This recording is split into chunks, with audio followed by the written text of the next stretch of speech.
مصوری، رقص، باغبانی، معماری، حتیٰ کہ زندگی کا کوئی شعبہ ایسا نہیں تھا جس میں انہوں نے دخل نہ دیا ہو۔ خدا نے انہیں بے پناہ صلاحیتوں سے نوازا تھا اور اسلاف سے ملی روایتوں کی پاسداری کی بنا پر انہیں ہمیشہ یاد کیا جائے گا۔ ماجد علی شاہ کی پیدائش 19 جولائی 1823 عیسوی لکھنؤ میں ہوئی، اور جب ان کی تخت نشینی ہوئی تو ان کی عمر محض 25 سال تھی۔ ان کے والد امجد علی شاہ اور والدہ ملکہ کشور اودھ کے معروف نام ہیں۔ ماجد علی شاہ کی تخت نشینی 13 فروری 1847 عیسوی کو عمل میں آئی۔ بادشاہ بیدار ذہن کے مالک تھے۔ بادشاہت کے شروعاتی دور میں اتنی باریک بینی سے کام لیتے کہ بڑے بڑے دانشوروں کے ہوش اڑ جاتے تھے۔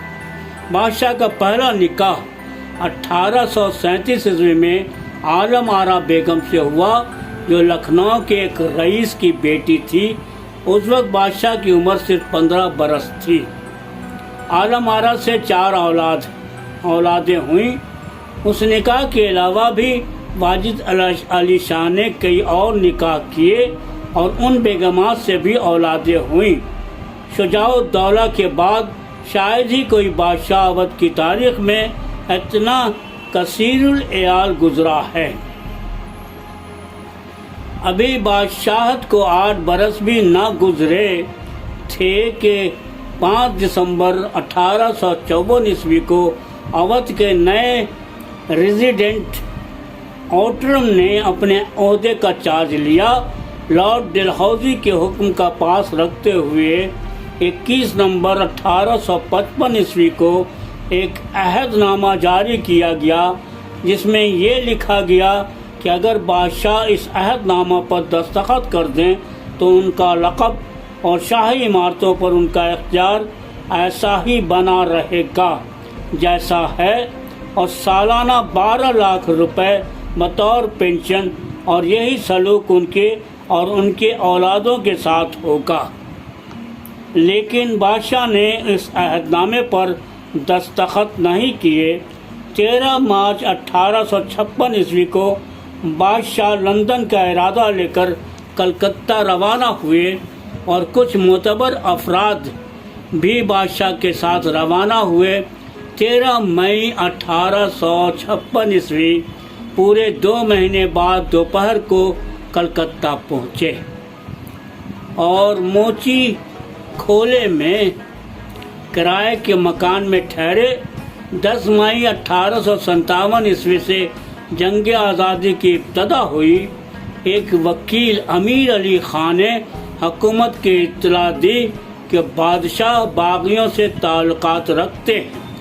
15 جون 1857 عیسوی کو مکان کو چاروں طرف سے گھیر لیا گیا۔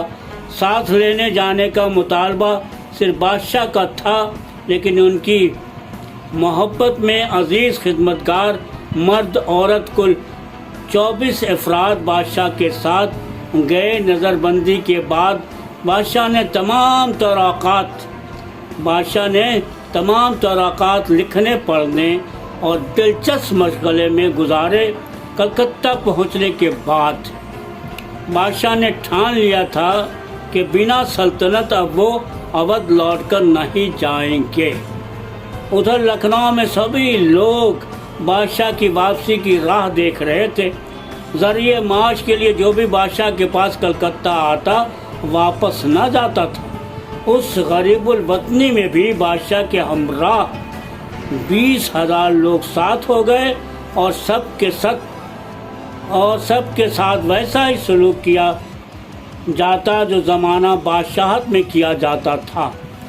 واجد علی شاہ کے اسلاف نے کمپنیوں کو جو قرض دیا تھا وہ بھی واپس نہ کیے گئے، اور ان کی ذاتی ملکیت بھی انگریزوں نے ہڑپ لی۔ بادشاہ کو اب حکومت سے سالانہ 12 لاکھ روپے کے علاوہ کچھ نہ ملتا تھا، لیکن رہن سہن میں ذرا بھی تبدیلی نہ آئی تھی۔